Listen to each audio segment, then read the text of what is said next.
আজকের প্রশ্ন হচ্ছে, শুনেছি সবাইকে আকর্ষণ করে বলে ভগবানের নাম হচ্ছে কৃষ্ণ। তাহলে তো জগতের সবারই কৃষ্ণ ভক্তিতে উদ্যত হওয়ার কথা, তাই নয় কি? তার উত্তরে কি বলছেন? যে চুম্বকের আকর্ষণ রয়েছে লোহা, তার সংস্পর্শে এলেই সহজে আকৃষ্ট হবে।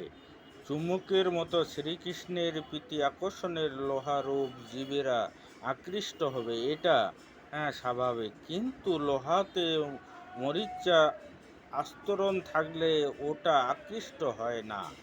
জল, আলো, হাওয়া যা সংস্পর্শে থেকে থেকে লোহাটি বিকৃত হয়ে মরিচায় পরিণত হয়। জড় বিষয় ভোগ প্রবণতার মধ্যে থাকতে থাকতে জীব হৃদয়ে কলুষিত হয়ে পড়ে। তখন সেই জীব সর্বাকর্ষ শ্রীকৃষ্ণের প্রতি প্রীতিরোধ হারিয়ে ফেলে।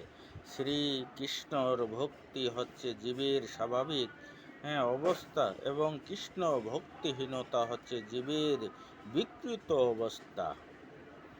আরেকটা প্রশ্ন হচ্ছে, কৃষ্ণ ভক্তরা অন্য দেবদেবীর প্রতি অনাদর করেন কিনা? অন্য দেবদেবীর প্রসাদ তারা গ্রহণ করেন না কেন? তার উত্তর কি বলছেন?